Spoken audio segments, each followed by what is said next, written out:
Hello everybody, this is WarriorDan and welcome back to another episode of What is the Point Of? This time around we're going to be taking a look at Genesis Alpha 1. So put bluntly, what is Genesis Alpha 1?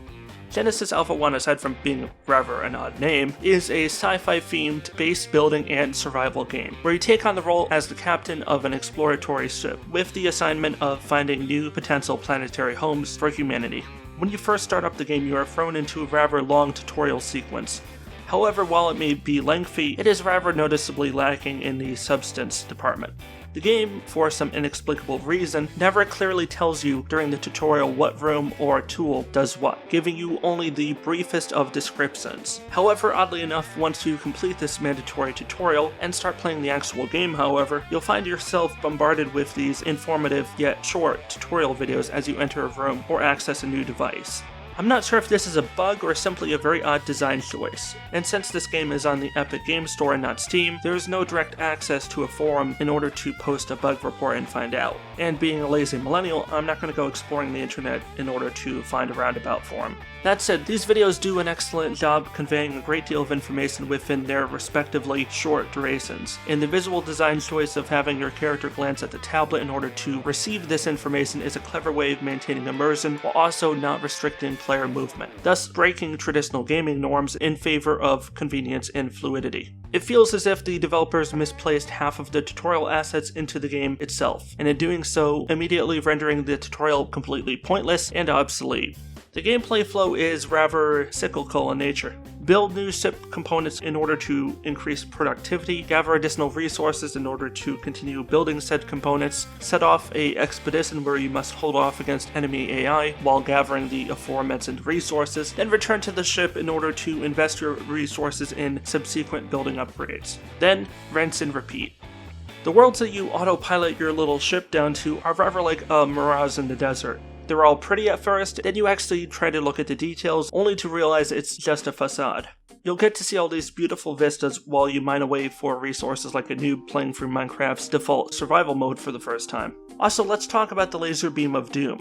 If you step outside the intricately small circle that the developers have outlined for you, then you'll quickly die from lack of oxygen and be forced to return to the perimeters of the circle, assuming of course you don't want to kill yourself. After being stuck in the tutorial for that long, I wouldn't blame you if you did decide on that course. The game does at least provide some lore-based explanation for this. Well, the boundaries anyway, not the killing yourself bit, citing the fact that your drop ship can only extend its temporary oxygen field so far, but this still feels like an absurd restriction on the part of the developers. It does feel like a bit of a missed opportunity to not focus on the whole manual resource gathering component of the game. I would much rather be spending my time actively exploring a wider area, fighting off different enemy variants, while I pursue my never-ending goal of attaining yet more sustainable resources. I was rather surprised to note that the game does not support the option for online co-op.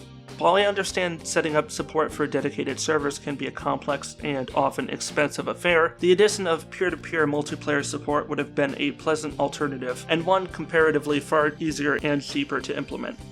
Your ship components, once constructed, can be subsequently damaged and or destroyed by a variety of things.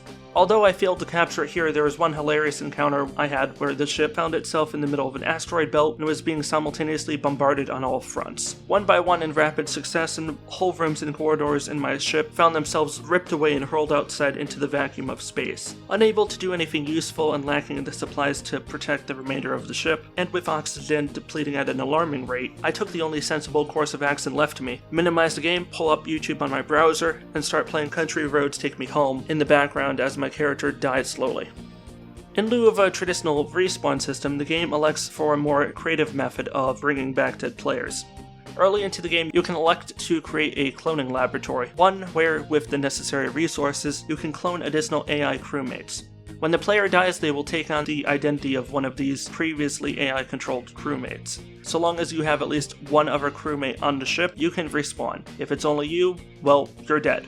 Overall, there is a lot to like here. It's a good, solid game, but I just can't escape the nagging sensation that this feels like nothing but an alpha prototype of what the game could be. You tend to get that feeling like nothing you do really matters, because despite what the game may innocently deceive you into thinking, you never have true freedom to do anything your way. Just rinse and repeat. Oh, and also watch out for the asteroids. If I had to pick a final score for the game, I would say it's slightly above average. If you see it on Epic or Steam, I don't know if it's ever coming to Steam, but if you ever see it on either of the two platforms, at a price preferably at least half off, it's worth a grab, because at its current retail price of $29.99, it, like my ship, can stay floating out in space along with Wheatley for all I care. That's it for this video. Hope you've enjoyed it and found it informative. If you did, be sure to give it a like and tell me what you think of Genesis Alpha 1 down in the comments below. Would you buy it? Yes or no?